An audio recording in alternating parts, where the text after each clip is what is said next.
Il y a 6000 ans, dans une région du monde que la plupart des gens seraient incapables de situer sur une carte, une poignée d'hommes et de femmes ont fait quelque chose que l'humanité n'avait jamais accompli. Ils ont regardé le chaos du monde, la faim, la mort, l'oubli, et ils ont décidé de le mettre en ordre. Pas avec des prières, pas avec des épées, avec de la boue, un roseau taillé et une idée si simple qu'elle paraît évidente. Et pourtant, personne avant eux n'y avait pensé. Imagine une plaine immense, plate comme une table, brûlée par un soleil sans pitié. Deux fleuves qui débordent quand ils veulent, qui tuent quand ils veulent, qui donnent la vie ou la reprennent sans prévenir. Pas d'arbres pour construire. Pas de pierres pour bâtir. Pas de montagnes pour se défendre. Et c'est là, précisément là, dans cet endroit que n'importe quel stratège militaire, n'importe quel architecte, n'importe quel agriculteur aurait fui en courant, que la civilisation humaine a allumé sa première flamme. Ces gens s'appelaient les Sumériens. Et ils ont inventé l'écriture. La musique notée. Les premières histoires de héros qui cherchent l'immortalité et finissent par comprendre que l'amour et la mémoire sont la seule éternité qui existe. Ils ont construit des cités de dizaines de milliers d'habitants à une époque où le reste de l'humanité vivait encore dispersé dans des huttes. Ils ont créé des bureaucraties, des temples, des écoles, des banques, alors que partout ailleurs sur Terre, les hommes comptaient encore sur leurs doigts. Et puis, ils ont disparu. Absorbés, écrasés, oubliés. Leurs textes enfouis sous des mètres de sable et de silence pendant 4000 ans. Leurs noms effacés des mémoires collectives avec une efficacité troublante. Quand on parle des origines de la civilisation, on cite la Grèce, Rome, l'Égypte. Comme si quelqu'un avait décidé, quelque part, que ces gens ne méritaient pas de figurer dans le grand récit de l'humanité. Comme si la dette était trop immense pour être reconnue. Voilà ce que je veux te raconter. Pas la version propre, pas la version qu'on enseigne dans les manuels scolaires en 3 paragraphes entre 2 photos de pyramides. La vraie histoire. Celle d'une civilisation qui a tout inventé avant que le reste du monde sache qu'il y avait quelque chose à inventer. Et je te promets une chose, quand tu auras fini d'entendre cette histoire, tu ne pourras plus regarder ton téléphone, ton calendrier, tes lois, tes histoires préférées, sans voir derrière tout ça l'ombre longue et silencieuse de ces hommes et femmes qui vivaient dans la boue entre 2 fleuves il y a 6000 ans, et qui ont changé le monde sans que personne ne s'en souvienne.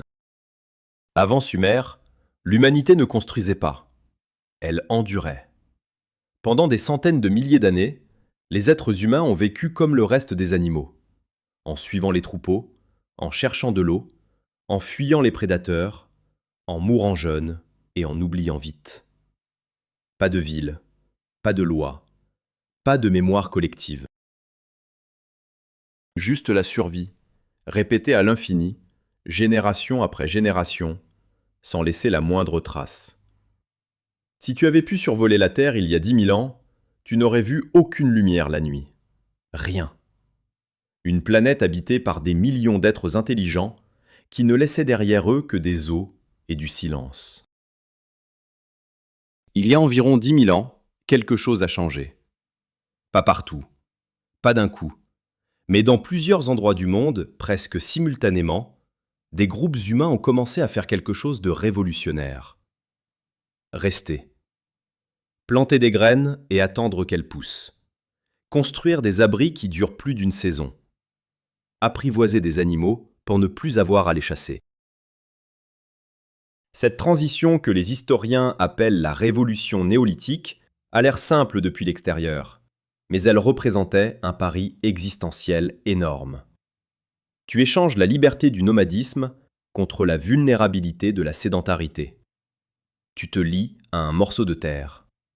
Et si cette terre te trahit, sécheresse, inondation, maladie, tu n'as nulle part où aller. Mais ce n'est pas encore Sumer, ce n'est pas encore la civilisation. Les premiers villages agricoles étaient exactement ça, des villages. Quelques dizaines de familles, des champs autour, des dieux locaux qu'on priait pour la pluie, et une structure sociale aussi sophistiquée que celle d'un troupeau bien organisé. Le chef était le plus fort, ou le plus vieux, ou celui dont la famille avait le plus de terres. Les décisions se prenaient autour d'un feu, les disputes se réglaient par la violence. Et quand deux villages voisins voulaient la même source d'eau, il n'y avait pas d'arbitre. Il y avait des morts. Voilà le monde dans lequel Sumer est né. Un monde où la seule loi était celle du plus fort, et où l'idée qu'on pourrait organiser des milliers de personnes autour de règles communes était aussi abstraite que de vouloir organiser des loups. Et maintenant, regarde l'endroit où tout ça va changer. Entre le Tigre et l'Euphrate, dans ce qu'on appelle aujourd'hui l'Irak, s'étend une plaine alluviale d'une platitude presque absurde. Pas de relief naturel pour se défendre, pas de forêt pour construire, pas de mine pour extraire du métal. Le sol est fertile, extraordinairement fertile même, mais seulement si tu sais gérer l'eau. Parce que les deux fleuves qui bordent cette plaine sont capricieux, imprévisibles, violents. Certaines années, ils débordent et noient tout. D'autres années, ils se retirent et laissent la terre craqueler sous le soleil. Survivre ici ne demande pas juste du courage, ça demande de la coordination. Et la coordination à grande échelle, c'est exactement le problème que l'humanité n'avait jamais résolu. C'est là que les proto-sumériens arrivent. On ne sait pas exactement d'où ils viennent. Les archéologues se disputent encore sur leurs origines précises. Ce qu'on sait, c'est qu'autour de 5500 ans avant notre ère, des communautés commencent à s'installer de façon permanente dans le sud de la Mésopotamie. Pas des nomades en transit. Des gens qui décident, consciemment ou non, que cet endroit hostile et imprévisible va devenir leur maison. Et pour survivre ici, ils vont devoir inventer des choses que personne n'avait encore inventées. Pas parce qu'ils étaient plus intelligents que les autres, mais parce que leur environnement leur laissait exactement deux options: innover ou mourir. La première innovation, c'est l'irrigation. Ça paraît banal dit comme ça, mais pense à ce que ça implique vraiment. Pour creuser des canaux qui dévient l'eau des fleuves vers tes champs, tu as besoin de centaines de bras qui travaillent ensemble. Pour que ces bras travaillent ensemble, tu as besoin que ces gens s'entendent sur qui fait quoi, qui reçoit quelle part de la récolte, qui décide quand on creuse et quand on s'arrête. Tu as besoin, en d'autres mots, d'une organisation sociale qui dépasse largement le cadre de la famille étendue ou du clan. Tu as besoin d'institutions. Et les institutions, c'est le premier pas vers quelque chose qu'on n'a pas encore de mots pour nommer à cette époque. Quelque chose qu'on appellera beaucoup plus tard la civilisation. Mais avant d'aller plus loin, je veux que tu comprennes ce gouffre, ce vide abyssal qui existait entre le monde d'avant et ce que Sumer allait construire. Imagine que tu vis dans un village de 200 personnes. Tu connais tout le monde par son nom. Tu sais qui est fiable, qui ment, qui travaille dur. La confiance sociale fonctionne parce que tout le monde se surveille mutuellement. Maintenant, multiplie par 100. 200 personnes deviennent 20 000. Tu ne peux plus connaître tout le monde. Tu ne peux plus faire confiance à quelqu'un juste parce que tu as grandi avec lui. Tu dois trouver un système, des règles, des symboles, des institutions, qui permettent à des inconnus de coopérer sans se tuer. Aucune espèce animale n'avait jamais résolu ce problème à cette échelle. Aucun groupe humain non plus. Et pourtant, c'est exactement ce problème que les Sumériens vont résoudre. Pas parfaitement, pas sans violence ni injustice, mais ils vont le résoudre. Il y a quelque chose d'étrange et de presque douloureux dans cette histoire. Le fait que la civilisation humaine, toute la complexité de ce que nous sommes aujourd'hui, ne soit pas née dans un endroit beau ou facile. Elle n'est pas née dans les forêts verdoyantes d'Europe, ni sur les rives paisibles d'un lac de montagne. Elle est née dans une plaine de boue, entre deux fleuves violents, sous un soleil qui tue, dans un endroit que la elle-même semblait avoir conçu pour décourager l'ambition. Comme si la difficulté était la condition nécessaire, comme si l'humanité avait besoin d'être acculée pour inventer quelque chose de vraiment nouveau. C'est une idée qui devrait nous mettre mal à l'aise, parce qu'elle suggère que le confort ne produit pas de révolution, que c'est la pression, la nécessité, l'impossibilité apparente qui force les grandes ruptures. Et la rupture qui s'annonce ici est la plus grande de l'histoire humaine. Plus grande que la révolution industrielle, plus grande que l'invention de l'imprimerie, plus grande que l'essor de l'Internet. Parce que toutes ces révolutions présupposent des choses que Sumer a inventées. L'écriture pour transmettre l'information, les lois pour organiser la société, les villes pour concentrer les talents, le commerce pour distribuer les ressources. Enlève Sumer et tu enlèves le sol sur lequel tout le reste a été construit.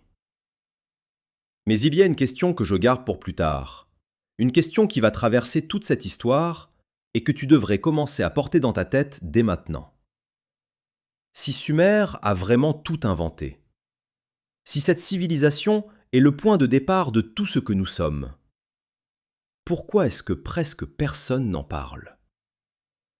Pourquoi est-ce que ces noms, ces dieux, ces rois, ces poètes ont disparu de la mémoire collective avec une efficacité qui ressemble presque à de l'effacement volontaire?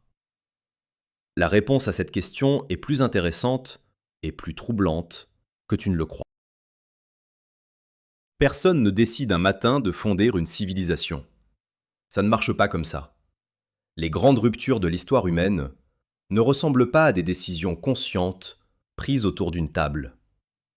Elles ressemblent plutôt à une accumulation lente de petites nécessités, chacune en apparence banale, qui finissent par produire quelque chose d'irréversible. C'est exactement ce qui s'est passé en Mésopotamie du Sud entre le 7e et le 4e millénaire avant notre ère. Des gens qui voulaient juste survivre ont inventé, presque accidentellement, la forme d'organisation sociale la plus puissante que l'humanité ait jamais connue. Et tout a commencé avec un problème d'eau. Le problème était simple à formuler et presque impossible à résoudre. Les deux fleuves, le Tigre à l'est, l'Euphrate à l'ouest, débordaient chaque printemps, inondant les plaines avec une générosité qui pouvait aussi bien nourrir que tuer. L'eau arrivait trop vite, en trop grande quantité, au mauvais moment. Puis elle repartait, laissant derrière elle une terre craquelée et assoiffée pendant les mois les plus chauds. Pour cultiver efficacement dans ces conditions, tu as besoin de capturer l'eau quand elle est là et de la redistribuer quand elle manque. Tu as besoin de canaux, de bassins de rétention, de digues, de vannes. Et pour construire tout ça, tu as besoin de quelque chose que les petits groupes humains ne savaient pas encore faire. Organiser le travail de centaines de personnes qui ne se connaissent pas autour d'un objectif commun sur plusieurs années. Les premières cités sumériennes sont nées de cette nécessité. Eridu est probablement la plus ancienne, fondée peut-être autour de 5500 ans avant notre ère, sur ce qui était alors le bord du golfe Persique. Les archéologues qui ont fouillé ces ruines ont trouvé quelque chose de fascinant. Au centre de la ville, même dans ses couches les plus profondes, il y avait toujours un temple. Pas une maison plus grande que les autres, pas une forteresse, un temple. Ce détail n'est pas anodin. Il nous dit quelque chose d'essentiel sur la logique qui a permis aux premières villes de fonctionner. La religion n'était pas une couche ajoutée par-dessus la structure sociale sumérienne. Elle en était le moteur central, l'architecture invisible qui rendait tout le reste possible. Pense à ce que ça signifie concrètement. Tu as des milliers de personnes qui vivent ensemble. Des gens qui viennent de clans différents, qui ont des intérêts différents, qui n'ont aucune raison naturelle de se faire confiance. Comment tu les convaincs de travailler ensemble, à creuser un canal qui prendra 2 ans à construire, dont ils ne verront pas les bénéfices avant la prochaine saison de pluie? Tu leur dis que c'est la volonté du Dieu. Tu leur dis que le temple, qui gère les greniers, qui redistribue la nourriture, qui coordonne les travaux d'irrigation, est la maison du Dieu sur terre.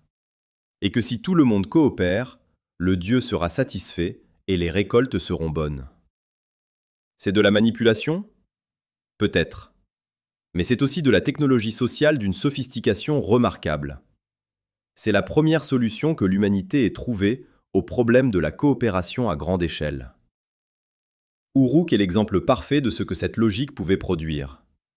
Vers 3500 ans avant notre ère, Uruk était déjà une ville de 20 à 50 000 habitants, selon les estimations.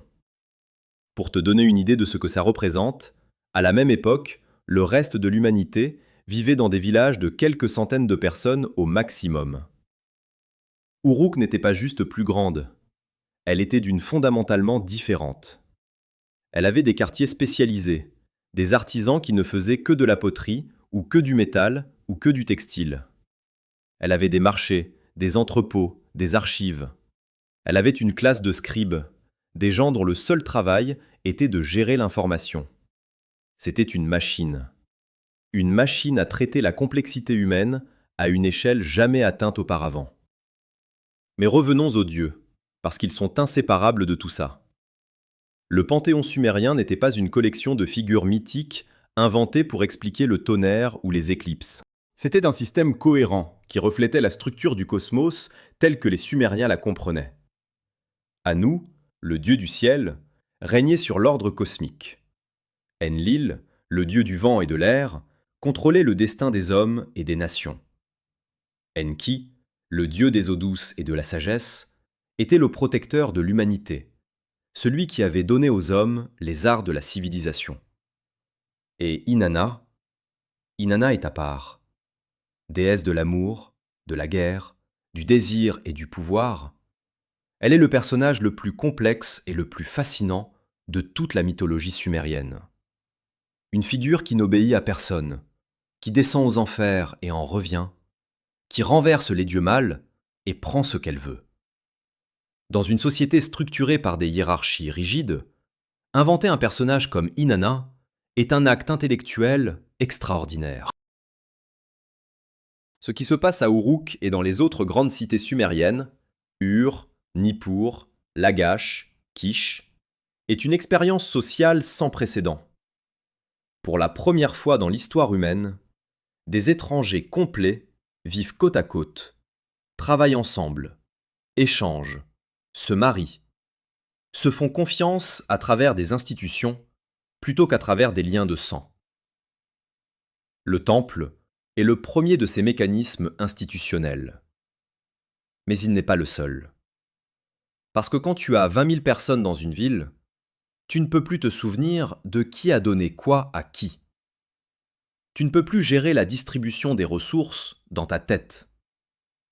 Tu as besoin de quelque chose pour fixer la réalité, pour la rendre permanente, pour la rendre vérifiable par quelqu'un qui n'était pas là au moment de l'échange. Tu as besoin, en d'autres mots, d'écrire. Mais avant d'arriver là, et on va y arriver parce que c'est l'une des inventions les plus stupéfiantes de cette civilisation, je veux que tu t'arrêtes une seconde sur ce que les Sumériens venaient d'accomplir. Ils avaient résolu un problème que l'évolution n'avait pas résolu. Le cerveau humain est câblé pour faire confiance à environ 150 personnes au maximum. C'est la limite naturelle des groupes sociaux cohésifs. Au-delà, la confiance se dégrade, la coopération s'effondre, les conflits explosent. Les Sumériens ont contourné cette limite biologique avec des outils culturels. Les dieux, les temples, les rites partagés, les symboles communs. Ils ont créé ce que certains chercheurs appellent des fictions partagées, des réalités qui n'existent que parce que tout le monde accepte d'y croire. Et ils ont utilisé ces fictions pour construire quelque chose de réel et de durable. Des villes, des greniers, des canaux, des armées, et bientôt des empires. Il y a quelque chose de vertigineux dans cette réalisation. Tout ce que nous appelons civilisation, les lois, les nations, les religions, les entreprises, les universités, reposent sur le même principe que ces premiers temples sumériens. Ce sont des constructions collectives qui fonctionnent parce qu'un nombre suffisant de personnes choisit de les traiter comme réelles. Les Sumériens n'ont pas inventé ce principe par génie philosophique. Ils l'ont découvert par nécessité, dans la boue et la chaleur d'une plaine difficile, parce qu'il n'y avait pas d'autre solution. Et cette découverte, cette technologie invisible qu'on appelle la culture institutionnelle, est peut-être la plus grande invention de toute l'histoire humaine. Plus grande que la roue, plus grande que l'écriture, parce que c'est elle qui a rendu toutes les autres possibles. Il y a une question que personne ne pose jamais dans les cours d'histoire, et c'est peut-être la plus importante de toutes. Avant l'écriture, qu'est-ce qui se perdait? La réponse est vertigineuse. Tout. Chaque découverte, chaque technique, chaque accord, chaque histoire. Tout ce qu'un homme apprenait pendant sa vie disparaissait avec lui.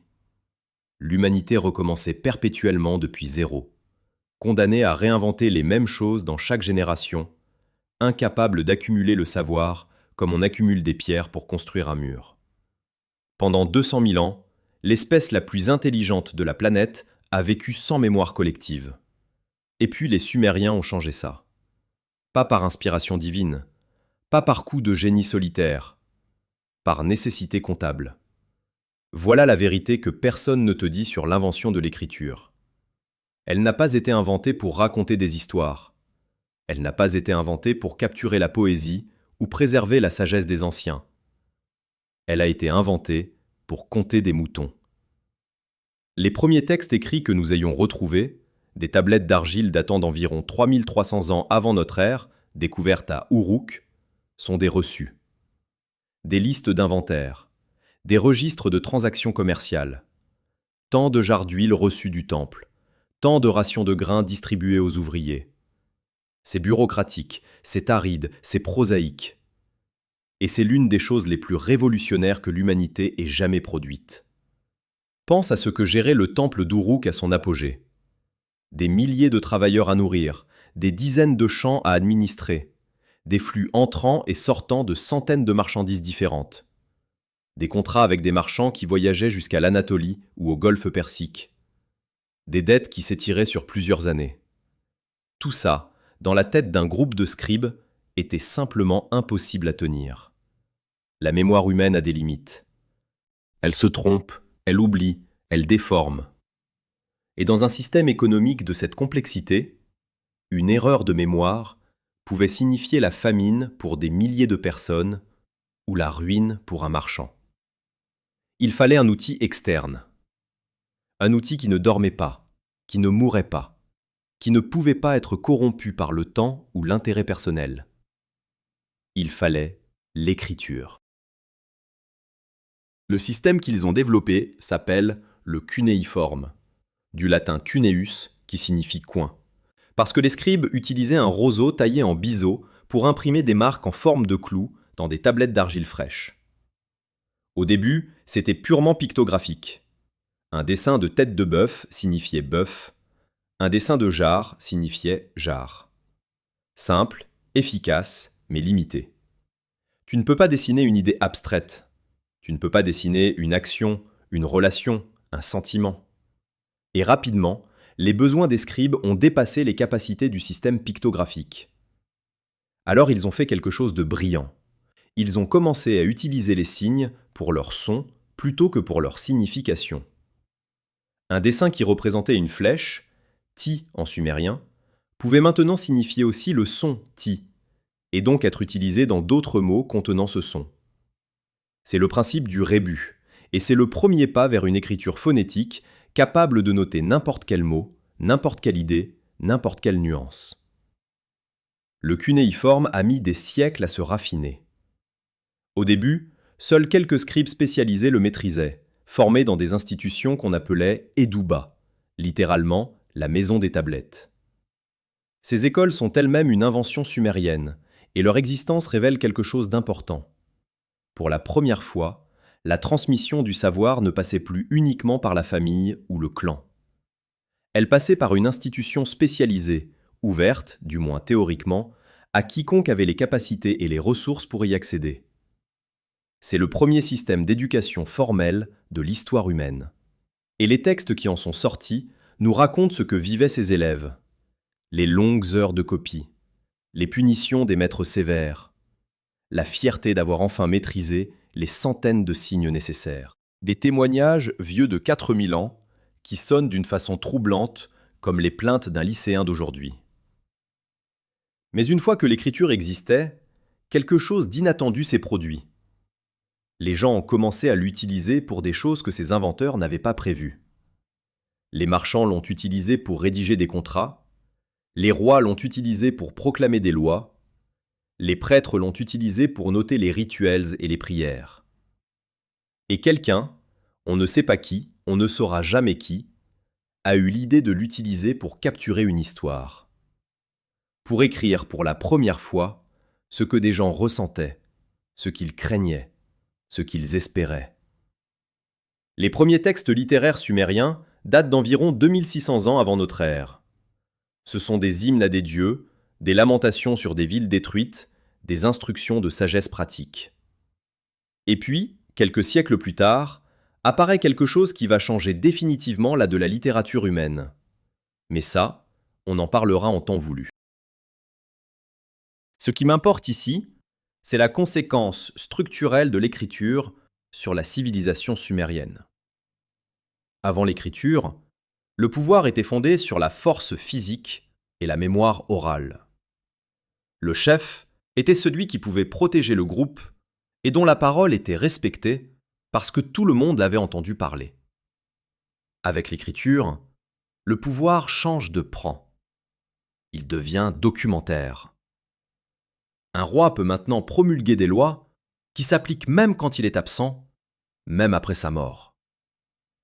Un contrat signé engage les parties, même si le scribe qui l'a rédigé a disparu depuis longtemps. La réalité sociale commence à exister indépendamment des individus qui l'ont créée. C'est une transformation aussi profonde que l'invention de la monnaie ou de l'État. Et elle est née dans une salle de temple à Uruk, dans les mains d'un fonctionnaire anonyme qui essayait juste de ne pas se tromper dans ses comptes. Il y a quelque chose que je trouve personnellement stupéfiant dans cette histoire. Le cunéiforme sumérien a été utilisé pendant plus de 3000 ans. 3000 ans. C'est plus long que toute l'histoire de l'alphabet latin.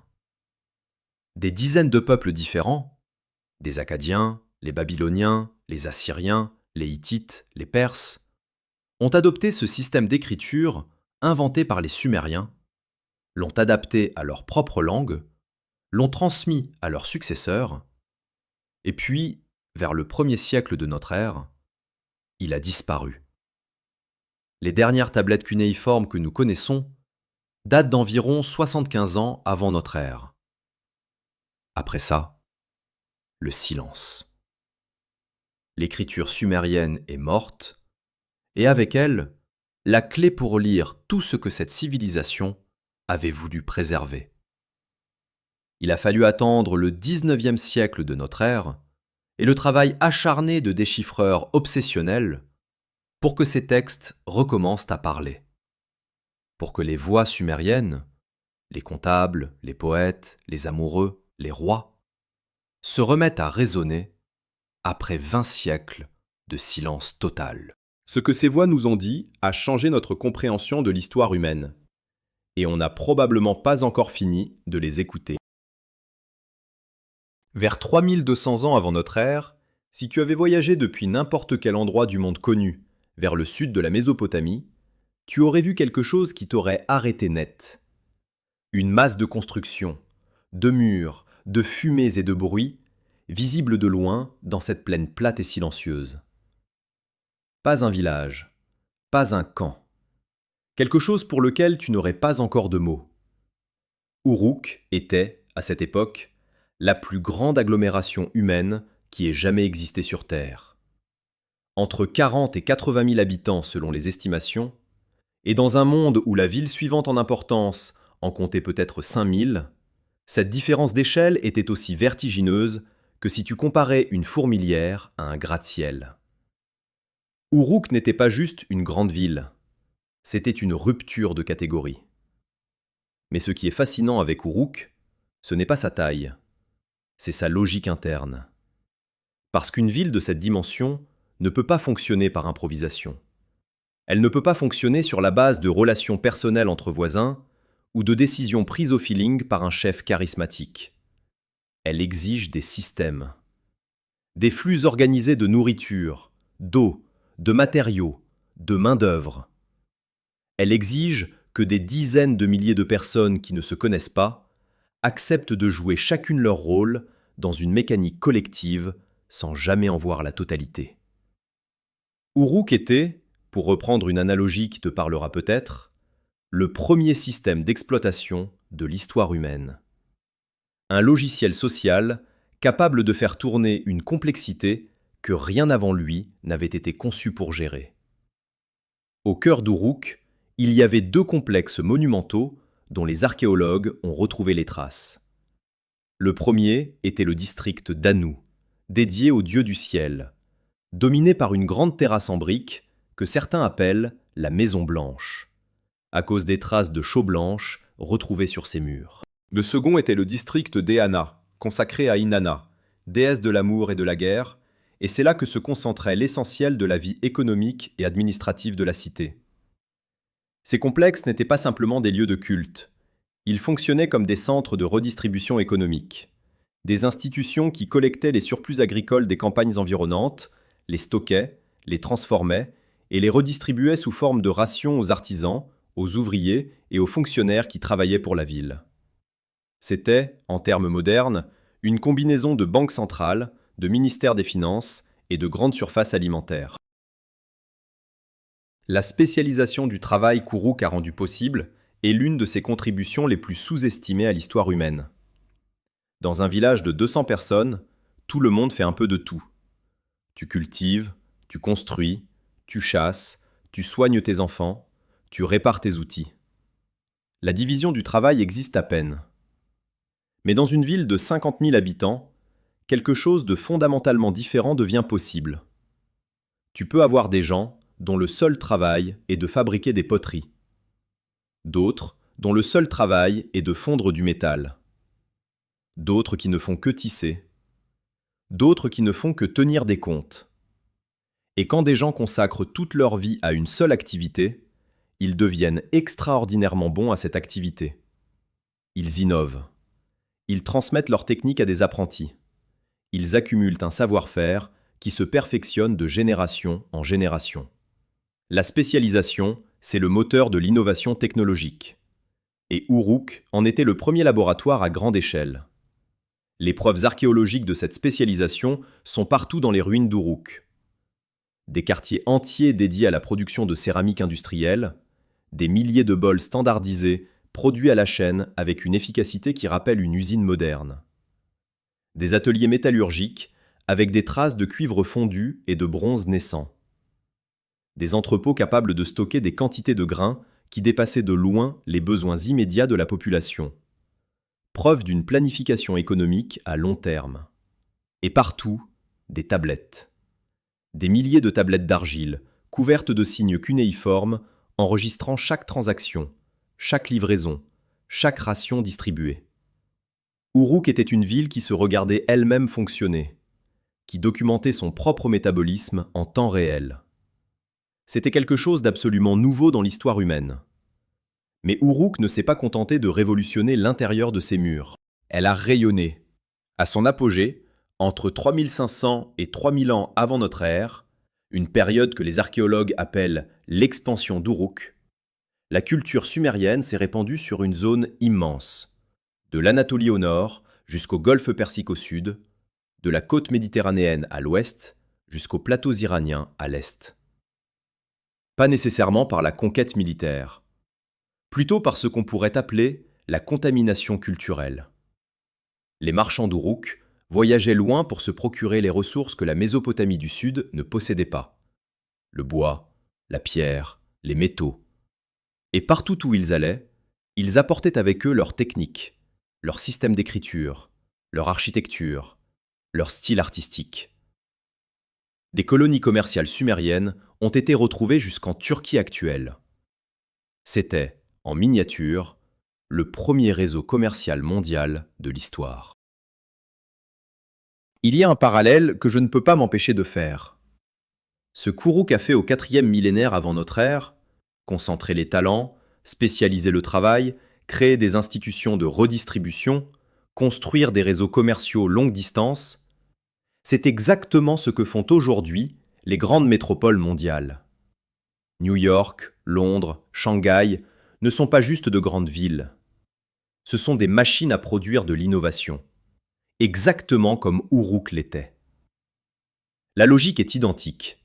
Concentre suffisamment de personnes différentes dans un espace suffisamment petit, crée des institutions qui permettent leur coopération, et quelque chose d'imprévisible et de puissant émerge.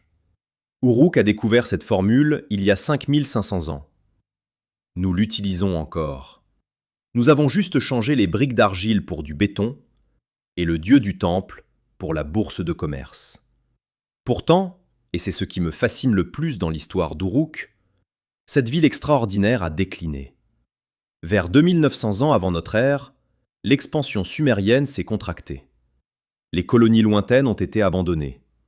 D'autres cités, Ur, Kish, Lagash, ont commencé à rivaliser avec Uruk pour la domination régionale. La période dite des cités-États sumériennes a commencé. Une ère de compétition constante, de guerres intermittentes, d'alliances fragiles et de rivalités qui allaient façonner la Mésopotamie pour les siècles suivants. Uruk est restée une ville importante, mais elle n'était plus seule. Le modèle qu'elle avait inventé avait été copié, adapté, amélioré par ses voisines. C'est peut-être la marque ultime d'une vraie révolution. Quand l'invention originale devient si évidente, si nécessaire, que tout le monde l'adopte et qu'on finit par oublier qui l'a créée en premier. Imagine que tu vis dans une ville de 50 000 personnes et qu'il n'existe aucune règle écrite. Aucun contrat que tu puisses faire valoir devant une autorité neutre. Aucun recours si ton voisin te vole ta récolte ou si le marchand à qui tu as confié ta marchandise disparaît avec l'argent. La seule loi disponible est celle de la force brute et de la vengeance personnelle. C'est un système qui fonctionne quand les groupes sont petits et que tout le monde se connaît. Mais dans une ville de la taille d'Uruk, c'est une recette pour le chaos permanent. Les Sumériens l'ont compris avant tout le monde. Et leur réponse a été de faire quelque chose d'extraordinairement audacieux. Écrire les règles. Les rendre publiques. Les rendre permanentes. Les rendre opposables à tous, y compris, du moins en théorie, aux puissants.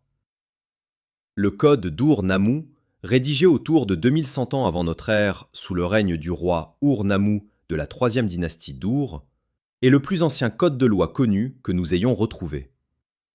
Il précède le célèbre code d'Hammurabi de près de 300 ans, un fait que la plupart des manuels scolaires ignorent royalement, préférant donner la palme aux Babyloniens.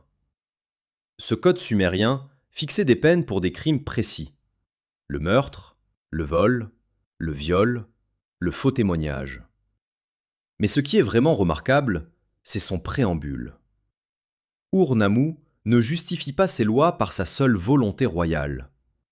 Ils les justifient par la justice sociale. Ils proclament avoir établi l'équité dans le pays, avoir éliminé les abus des puissants contre les faibles, avoir protégé la veuve et l'orphelin. C'est la première déclaration de droit de l'histoire humaine. Et elle date de 4000 ans. Mais les lois sumériennes ne se limitaient pas au droit pénal. Elles couvraient quelque chose de beaucoup plus révolutionnaire sur le plan économique: le commerce et la dette. Les Sumériens ont inventé le contrat écrit. Ils ont inventé le prêt à intérêt. Ils ont inventé la lettre de crédit qui permettait à un marchand de voyager sans transporter d'argent physique. Ils ont inventé la société commerciale avec des associés qui partagent profits et pertes. Ils ont inventé, en d'autres termes, les instruments fondamentaux de ce qu'on appellera beaucoup plus tard le capitalisme. Pas par idéologie, pas par théorie économique, mais parce que leurs réseaux commerciaux longue distance exigeaient des outils financiers sophistiqués pour fonctionner. Le commerce sumérien était d'une complexité stupéfiante pour son époque. La Mésopotamie du Sud manquait cruellement de ressources essentielles: pas de bois de construction, pas de pierres, pas de métaux. Tout devait être importé de régions parfois distantes de plusieurs centaines de kilomètres. Le bois venait du Liban et de l'Anatolie. Le cuivre venait d'Oman et de Chypre. Le lapis-lazuli, cette pierre bleue intensément précieuse que les Sumériens adoraient, venait d'Afghanistan, à quelques 3000 kilomètres à vol d'oiseau. Pour organiser ces échanges, il fallait des marchands capables d'avancer des fonds, de gérer des risques sur de longues durées et de faire confiance à des partenaires qu'ils ne reverraient peut-être jamais. Les tablettes cunéiformes que nous avons retrouvées documentent tout ça avec une précision qui ferait rougir certains comptables modernes. Les termes des prêts, les taux d'intérêt, les échéances, les garanties, les témoins. Une bureaucratie commerciale complète fonctionnant 4000 ans avant l'invention de l'ordinateur. Mais il y a un côté sombre à cette histoire, et je refuse de le passer sous silence. La dette, dans la société sumérienne, n'était pas une abstraction financière. Elle avait des conséquences physiques et humaines terrifiantes. Un homme qui ne pouvait pas rembourser sa dette pouvait être contraint de livrer ses enfants, sa femme, ou lui-même comme travailleur forcé à son créancier. Pour une durée limitée en théorie, 3 ans maximum selon certains codes, mais dans la pratique, les abus étaient constants. Les archives sumériennes sont remplies de cas de familles ruinées par des dettes en spirale, de petits agriculteurs dépossédés de leurs terres par des créanciers puissants, d'enfants vendus pour payer les dettes de leurs parents. La première économie monétaire de l'histoire portait déjà en elle les germes de l'exploitation systématique des plus vulnérables. Certaines choses, visiblement, n'ont pas beaucoup changé. Ce qui est fascinant, c'est que les Sumériens eux-mêmes ont reconnu ce problème et ont essayé de le résoudre. Les rois sumériens proclamaient régulièrement ce qu'on appelait un amarji, un mot qui signifie littéralement « retour à la mer » et qui désigne une annulation générale des dettes.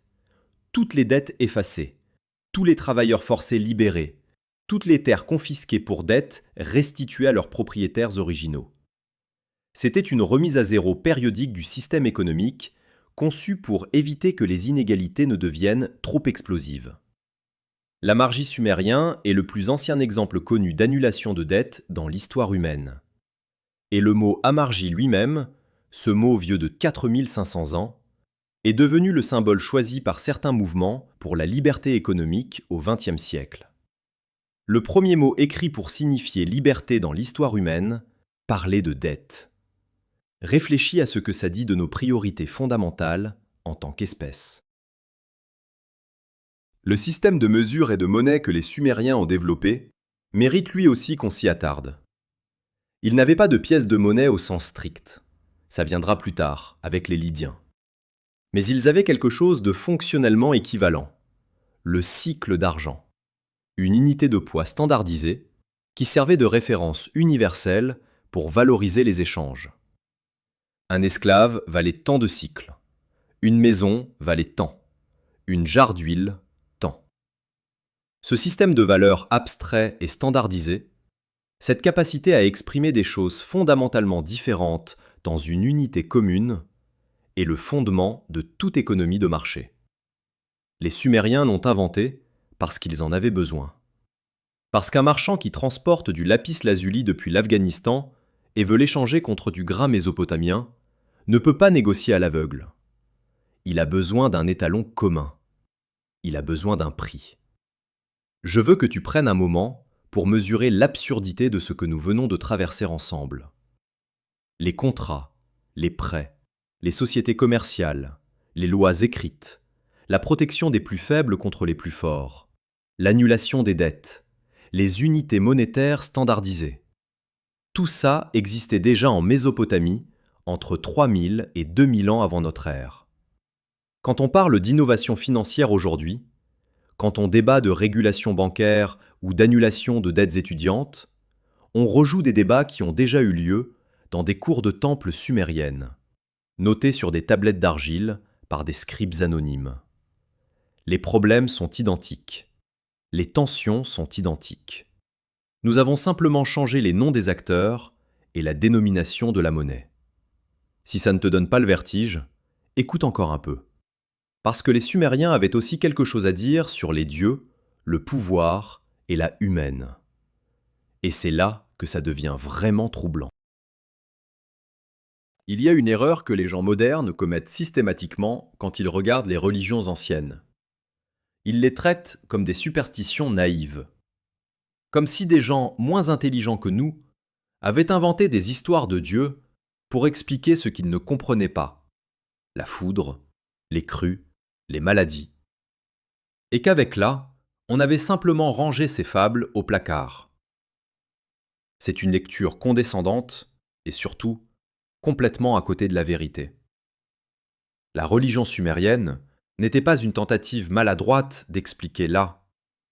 C'était un système sophistiqué de gestion de la complexité sociale, un logiciel cognitif capable de coordonner des centaines de milliers de personnes autour de valeurs, de hiérarchies et de comportements partagés. Et comme tout bon logiciel, il était extraordinairement efficace, jusqu'à ce qu'il ne le soit plus. Le panthéon sumérien comptait des centaines de divinités, mais quelques figures centrales structuraient l'ensemble du système. Anu, le père des dieux, incarnait l'ordre cosmique immuable, l'idée que l'univers obéit à des lois qui dépassent la volonté des hommes et même des rois. Enlil, le dieu du vent et de la tempête, détenait le pouvoir sur le destin des nations. C'est lui qui décidait, dans la théologie sumérienne, quel roi méritait de régner et quelle ville méritait d'être détruite. Enki, le dieu des eaux douces souterraines et de la sagesse, était le protecteur de l'humanité, celui qui avait transmis aux hommes les arts de la civilisation, l'écriture, l'agriculture, la métallurgie, la musique. Et puis il y avait Inanna, toujours Inanna, la déesse qui refuse d'entrer dans une case, qui défie les catégories, qui est à la fois amour et guerre, désir et destruction, vie et mort. Inanna mérite qu'on s'attarde sur elle parce qu'elle nous dit quelque chose d'essentiel sur les Sumériens eux-mêmes.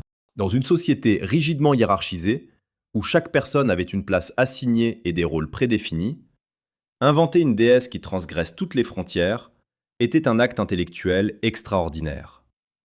Les hymnes à Inanna, certains écrits par une femme prêtresse nommée Enheduanna, la première auteure dont nous connaissons le nom dans l'histoire humaine, la décrivent comme une force qui renverse l'ordre établi, qui descend aux enfers et en revient victorieuse, qui vole les tablettes des destinées au dieu Enki lui-même. Elle n'obéit à personne, elle prend ce qu'elle veut. Elle punit ceux qui la sous-estiment avec une cruauté sans appel. Dans une culture où les femmes avaient des droits légaux réels mais une influence sociale limitée, Inanna était peut-être la façon dont cette société exprimait ce qu'elle ne pouvait pas dire directement. Que le pouvoir absolu et incontrôlable existe. Qu'il échappe aux structures humaines. Et qu'il est féminin. Mais revenons au fonctionnement concret de la religion sumérienne, parce que c'est là que ça devient vraiment intéressant. Le temple n'était pas simplement un lieu de prière, C'était l'institution centrale de la vie économique et sociale. Le dieu était, juridiquement parlant, le propriétaire de la ville. Les terres, les troupeaux, les ateliers, tout appartenait théoriquement à la divinité tutélaire, gérée en son nom par les prêtres et le roi. Ce système avait une conséquence sociale extraordinaire. Il rendait l'inégalité tolérable. Si le surplus économique appartient au dieu et est redistribué par ses représentants, alors personne n'accumule de richesse pour lui-même, du moins en apparence. La richesse du temple est la richesse de la communauté entière, placée sous la protection divine. C'est une fiction, bien sûr. Les prêtres et les rois en profitaient largement. Mais c'était une fiction suffisamment puissante pour maintenir la cohésion sociale pendant des millénaires. La cosmologie sumérienne, leur vision de la création du monde et de la place de l'humanité dans l'univers, est l'endroit où cette religion devient véritablement troublante pour un lecteur moderne. Dans le mythe sumérien de la création, les humains n'ont pas été créés pour régner sur la terre. Ils ont été créés pour travailler à la place des dieux. La version la plus connue raconte que les dieux mineurs, les Igigi, s'étaient épuisés à creuser les canaux et à cultiver les champs cosmiques. Ils se sont révoltés. Et pour résoudre le problème, les grands dieux ont décidé de créer une créature capable de faire ce travail à leur place. Un être assez intelligent pour labourer, irriguer, construire et offrir des sacrifices, mais assez limité pour ne pas se rebeller lui-même. L'humanité, dans cette vision du monde, est une solution à un problème de gestion des ressources divines. Nous sommes des sous-traitants cosmiques. Réfléchis à ce que ça dit d'une société qui a construit sa grandeur sur le travail organisé de masses laborieuses dirigées par une élite religieuse et royale. Ce qui me stupéfie le plus, c'est la façon dont les mythes sumériens ont migré. Leurs histoires ne sont pas restées enfouies dans la boue de Mésopotamie. Elles ont voyagé, se sont transformées, ont été absorbées et réinterprétées par chaque culture qui a succédé aux Sumériens dans la région.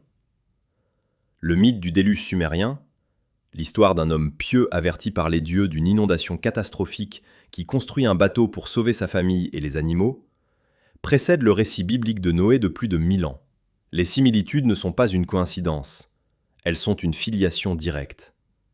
Le jardin d'Éden, avec ses 2 arbres divins et son serpent tentateur, a des parallèles troublants dans la mythologie sumérienne. La figure du roi berger choisi par les dieux pour gouverner son peuple est un archétype sumérien que l'on retrouve dans les psaumes hébraïques, dans les textes égyptiens, dans les épopées grecques. Les Sumériens n'ont pas juste inventé des histoires pour leur propre usage.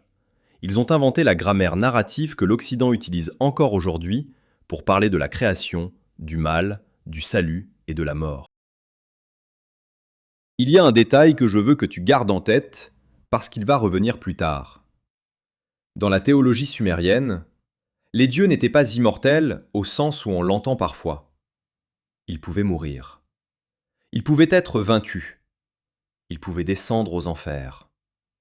Et surtout, ils avaient besoin des humains autant que les humains avaient besoin d'eux. Sans les sacrifices, sans les prières, sans les offrandes, les dieux s'affaiblissaient. Cette relation de dépendance mutuelle entre le divin et l'humain est quelque chose de radicalement différent des religions monothéistes qui viendront plus tard, avec leur Dieu omnipotent et totalement indépendant de la dévotion humaine. Le Dieu sumérien avait faim. Il avait besoin d'être nourri, habillé, entertainé. C'était presque une relation contractuelle. Et cette idée, que le sacré et le profane sont liés par un contrat, par une obligation mutuelle, est peut-être la contribution philosophique la plus profonde et la plus durable de Sumer à la pensée humaine. 2000 ans avant Homère. 2000 ans avant l'Iliade, avant Achille, avant Ulysse, il existait déjà une épopée. Un texte long, complexe, éblouissant de profondeur psychologique, qui racontait l'histoire d'un homme confronté aux questions les plus fondamentales de l'existence humaine. Qui suis-je ? Pourquoi mes amis meurent-ils et pas moi? Est-ce que je peux vaincre la mort? Et si je ne peux pas, à quoi ça sert de vivre?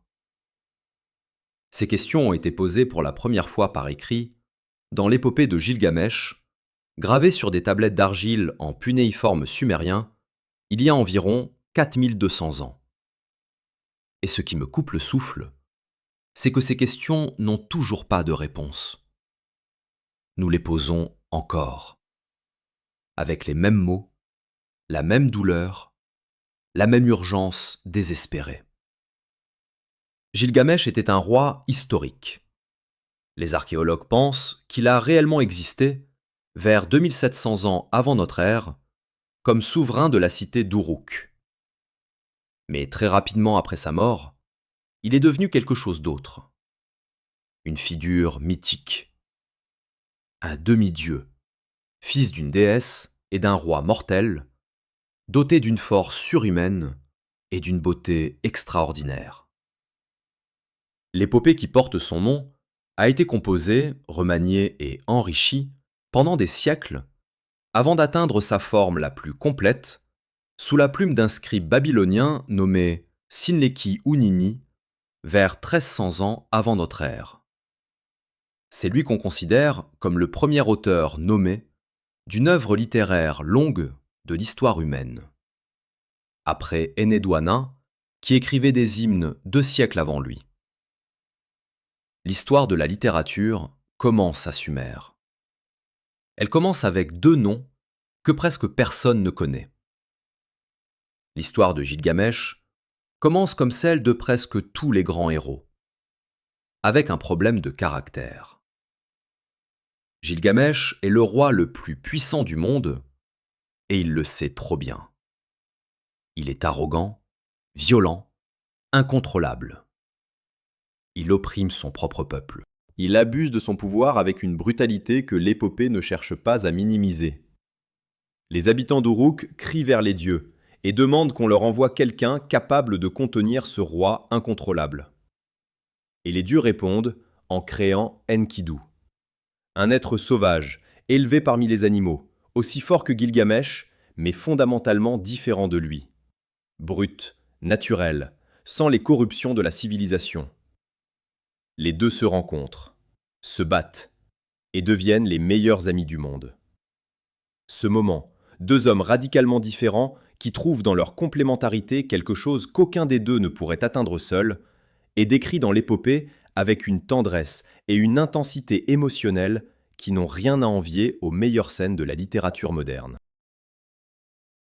L'amitié entre Gilgamech et Enkidu est le cœur battant de l'épopée. Elle transforme Gilgamech. Elle lui donne pour la première fois quelque chose à perdre. Et c'est là que l'histoire devient vraiment intéressante, parce que l'épopée ne s'arrête pas à la bromance héroïque. Elle s'en sert comme d'un tremplin vers quelque chose de beaucoup plus sombre et de beaucoup plus universel. Les 2 amis partent ensemble en quête de gloire, combattent le monstre Umbaba dans la forêt des cèdres, tuent le taureau céleste envoyé par Inanna pour les punir de leur insolence. Ils sont invincibles ensemble. Rien ne peut les arrêter. Et puis, Enkidu tombe malade et meurt. Et tout s'effondre. La mort d'Enkidu est le pivot de l'épopée. Gilgamech, qui n'avait jamais eu peur de rien, découvre la terreur. Pas la peur d'un ennemi qu'on peut combattre ou d'un monstre qu'on peut tuer. La peur de quelque chose d'inévitable et d'incompréhensible. La peur de la mort. Son ami est mort. Lui aussi va mourir. Et cette certitude, qu'il avait peut-être toujours su quelque part, mais jamais vraiment regardé en face, le dévaste complètement. Il quitte Uruk.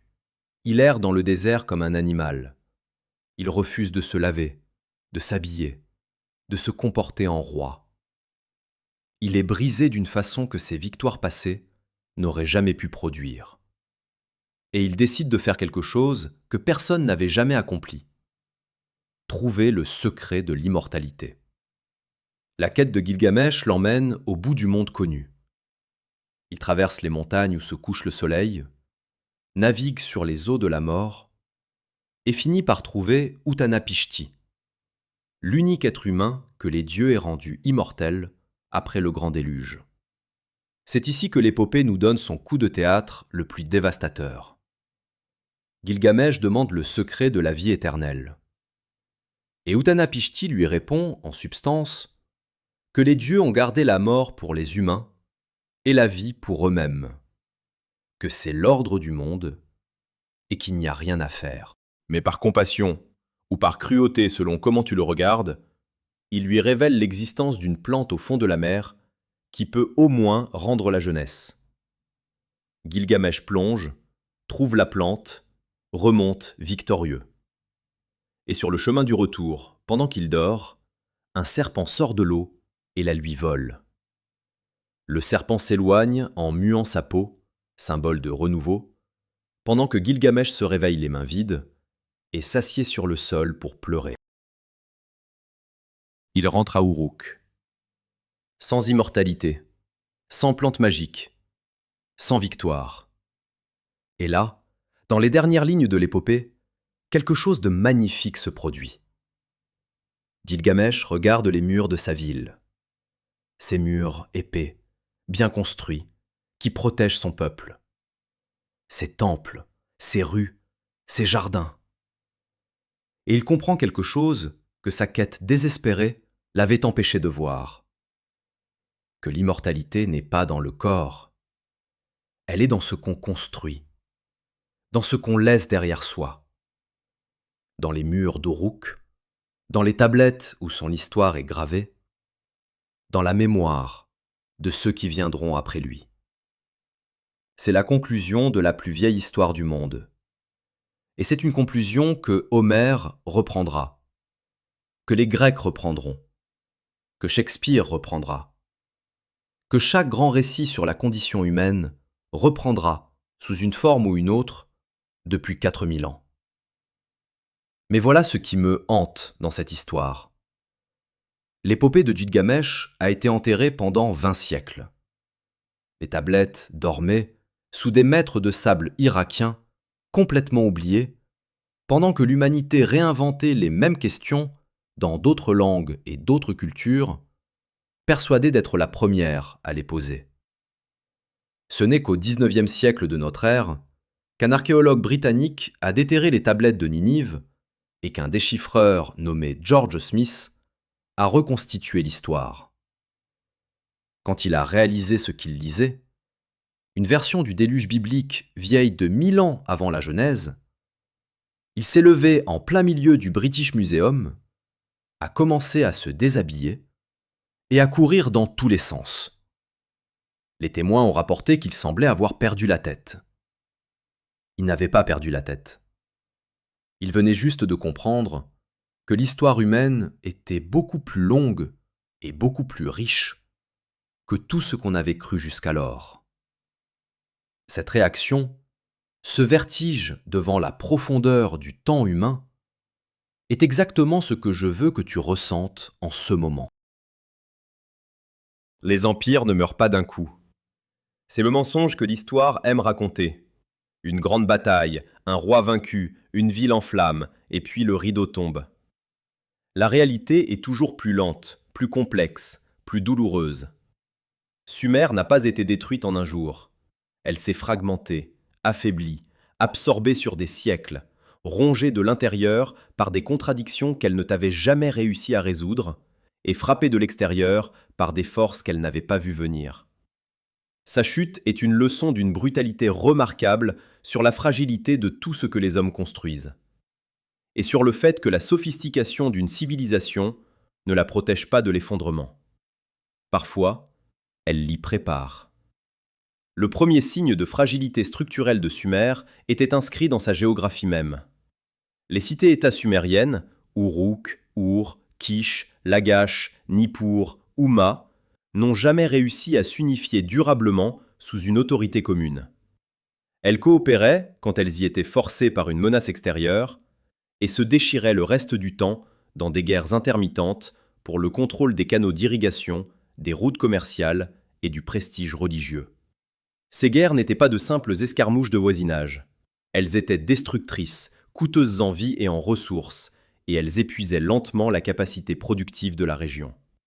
Les tablettes sumériennes décrivent des décennies de conflits entre Lagash et Umma pour le contrôle d'une bande de terres fertiles.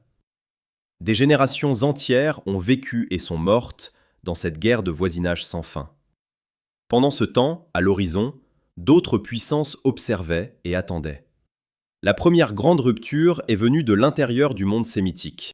Vers 2300 ans avant notre ère, un homme nommé Sargon, né selon la légende d'une mère prêtresse qui l'avait abandonné dans un panier sur le fleuve, image qui résonne étrangement avec d'autres histoires que tu connais peut-être, a construit quelque chose que les Sumériens n'avaient jamais réussi à maintenir longtemps. Un empire unifié. Sargon d'Akkad a conquis les cités sumériennes une par une, imposé sa langue, l'akkadien, une langue sémitique, comme langue administrative, et créé ce qu'on appelle l'Empire akkadien, le premier grand empire de l'histoire humaine. Ce n'était pas la fin de la culture sumérienne. Les Akkadiens ont adopté l'écriture cunéiforme, vénéré les mêmes dieux, maintenu les mêmes structures économiques. C'était plutôt une absorption, une OPA hostile sur une civilisation entière, pour reprendre un langage moderne. Sumer continuait d'exister, mais elle n'était plus maîtresse d'elle-même. L'Empire akkadien a duré environ 150 ans avant de s'effondrer à son tour. Et son effondrement nous donne une leçon d'une modernité troublante. Les archéologues et les climatologues ont découvert, en analysant des carottes de glace et des sédiments marins, qu'une sécheresse catastrophique a frappé le Moyen-Orient vers 2200 ans avant notre ère. Une sécheresse qui a duré près de 300 ans. Les récoltes se sont effondrées. Les canaux d'irrigation se sont asséchés. Des populations entières ont migré vers le sud, vers les régions encore arrosées, créant des tensions et des conflits que les institutions existantes n'étaient pas capables de gérer. Des peuples montagnards, appelés les Goutis, ont profité du chaos pour descendre des plateaux iraniens et piller ce qui restait.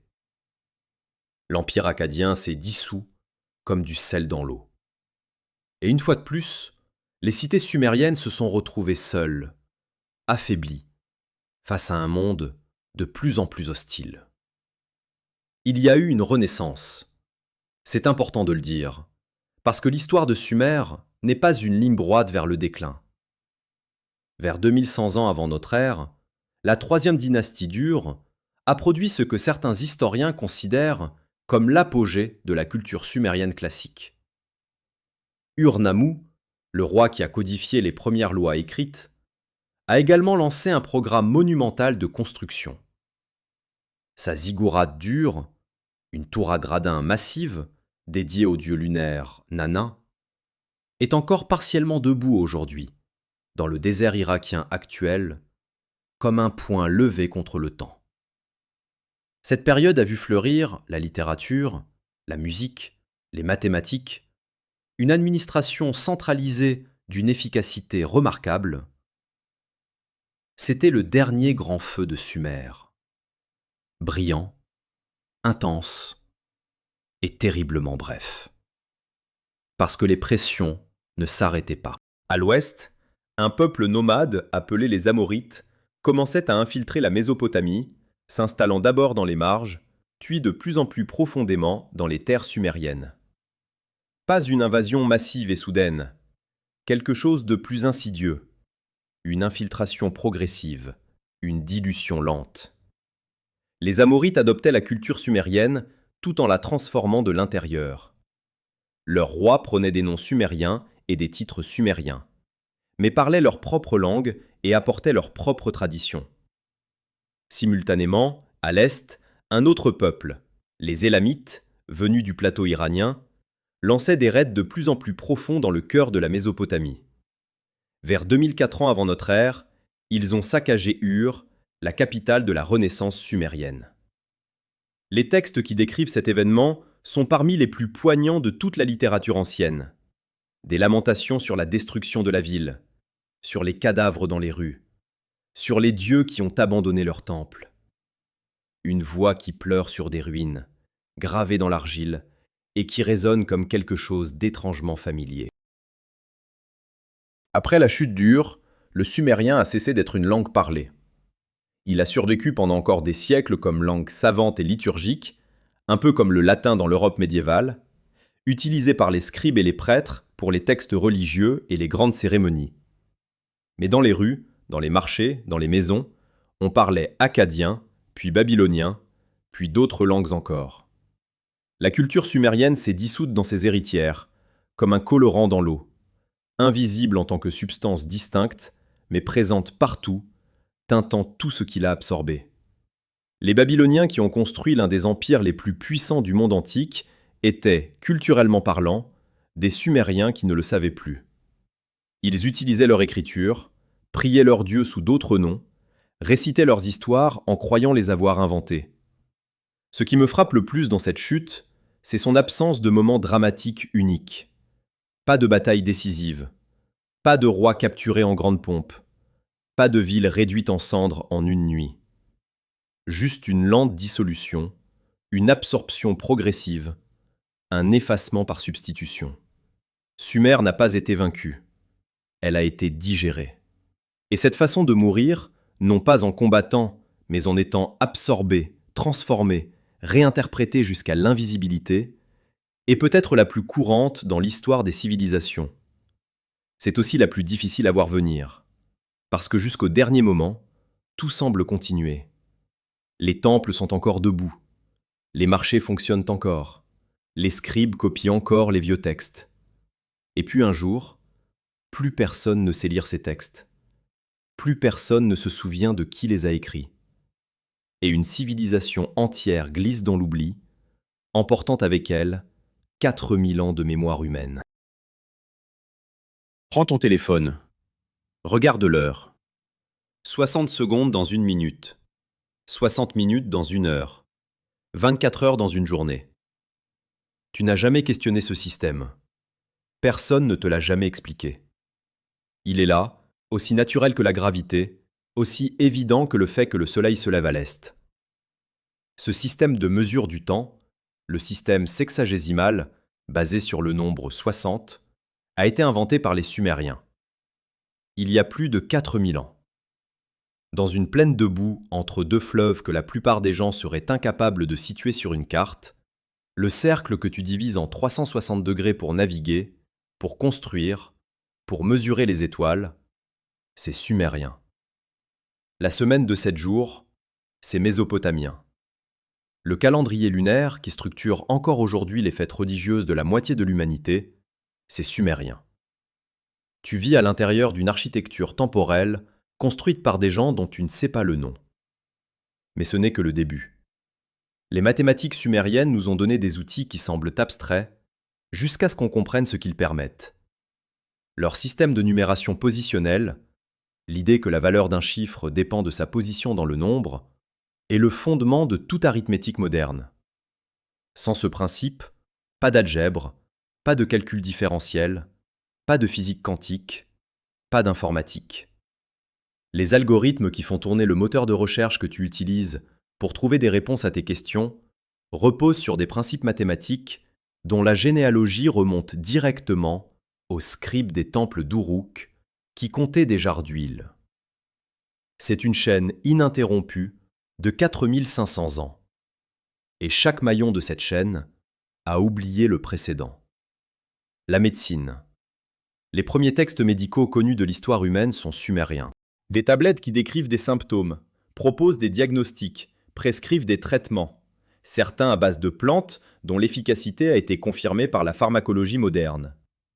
L'idée même qu'une maladie est un phénomène observable, descriptible, traitable par des moyens concrets, plutôt que par la seule invocation divine, cette idée révolutionnaire est née en Mésopotamie. Les Grecs, qu'on cite toujours comme les pères de la médecine rationnelle, avaient eu accès aux textes babyloniens, eux-mêmes héritiers directs de la tradition sumérienne. Hippocrate se tenait sur des épaules sumériennes. Il ne le savait probablement pas.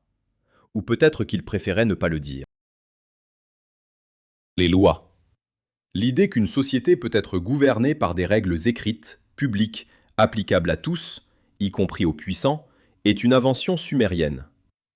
Les grandes déclarations de droit du XVIIIe siècle de notre ère, la Déclaration des droits de l'homme de 1789, le préambule de la Constitution américaine, ces textes fondateurs de la démocratie moderne s'inscrivent dans une tradition qui commence avec le préambule d'Urnamou, qui proclamait la protection de la veuve et de l'orphelin contre l'arbitraire des puissants. La distance temporelle entre ces textes est vertigineuse. La continuité intellectuelle, elle, est réelle. Nous débattons encore exactement des mêmes questions que ces rois législateurs mésopotamiens. Jusqu'où peut aller le pouvoir de l'État? Comment protéger les plus vulnérables sans étrangler les plus actifs? Quelle est la limite entre la dette légitime et l'exploitation? Les histoires. C'est peut-être là que l'héritage sumérien est le plus profond et le plus invisible. La structure narrative que l'humanité utilise depuis 4000 ans pour raconter ses grandes histoires, le héros qui part en quête, qui affronte l'impossible, qui perd quelque chose d'irremplaçable, qui revient transformé, cette structure est sumérienne. Elle est dans Gilgamesh, elle est dans l'Odyssée, elle est dans la Bible. Elle est dans les films de super-héros que tu regardes le samedi soir. Joseph Campbell, le chercheur qui a théorisé ce qu'il a appelé le monomythe ou le voyage du héros au XXe siècle, pensait avoir découvert une structure universelle inscrite dans la psychologie humaine. Il avait peut-être raison sur l'universalité. Mais la première fois que quelqu'un a mis cette structure par écrit, c'était à Uruk. C'était Gilgamesh qui pleurait son ami mort et partait chercher l'immortalité. Et la religion. Les trois grandes religions monothéistes, le judaïsme, le christianisme, l'islam, qui structurent la vie morale et spirituelle de plus de la moitié de l'humanité actuelle, portent en elles des empreintes sumériennes profondes et largement non reconnues. Le récit du déluge universel, l'histoire des jardins paradisiaques, la figure du roi berger choisi par Dieu pour gouverner son peuple, le motif de la descente aux enfers et du retour à la vie, la notion d'une alliance contractuelle entre le divin et l'humain, tout ça existait dans la mythologie sumérienne 1000 à 2000 ans avant d'apparaître dans les textes bibliques. Ce n'est pas une accusation. C'est une observation sur la façon dont les idées voyagent, se transforment, s'enrichissent en passant d'une culture à l'autre. Les auteurs bibliques n'ont pas copié les Sumériens. Ils ont hérité d'une tradition culturelle commune, profondément marquée par des millénaires de civilisation mésopotamienne. La différence est importante. Alors pourquoi est-ce que Sumer est oublié? Si cet héritage est si massif, si omniprésent, si fondamental, pourquoi est-ce que la plupart des gens peuvent nommer 10 empereurs romains et sont incapables de citer un seul roi sumérien? La réponse est multiple et inconfortable. D'abord, la disparition de l'écriture cunéiforme a coupé l'accès direct aux sources pendant 20 siècles. Sans texte lisible, pas de transmission vivante, pas de tradition savante continue. Ensuite, les civilisations qui ont hérité de Sumer, les Babyloniens, les Assyriens, les Perses, ont absorbé cet héritage sans le nommer. Elles l'ont naturalisé, rendu invisible à force de l'intégrer. Et enfin, et c'est peut-être la raison la plus troublante, l'histoire telle qu'elle a été construite par les Européens au XVIIIe et XIXe siècle de notre ère avait ses propres héros préférés. La Grèce, Rome, les grandes monarchies occidentales. Sumer ne rentrait pas dans ce récit. Elle était trop ancienne, trop étrange, trop distante géographiquement. Il était plus simple de l'ignorer. Mais voilà ce que je veux que tu emportes avec toi après tout ça. Il y a 6000 ans, dans un endroit que personne ne choisissait, des femmes et des hommes ordinaires ont regardé le chaos du monde et ont décidé de l'organiser. Ils ont inventé des outils, l'écriture, les lois, les villes, les contrats, les histoires, qui leur ont survécu d'une façon qu'ils n'auraient jamais pu imaginer. Ils sont morts. Leur langue est morte. Leurs noms ont été oubliés. Mais les outils qu'ils ont forgés dans la boue mésopotamienne sont encore entre nos mains aujourd'hui. Tu les utilises chaque heure de chaque jour, sans le savoir. Et la question que cette réalisation devrait te poser, la question qui devrait rester avec toi longtemps après que tu auras arrêté d'écouter cette histoire, c'est celle-ci. Qu'est-ce que nous sommes en train d'inventer aujourd'hui, dans nos propres plaines de boue, dans nos propres endroits impossibles, qui sera encore là dans 6000 ans, utilisé par des gens qui ne sauront pas que c'est nous qui l'avons créé?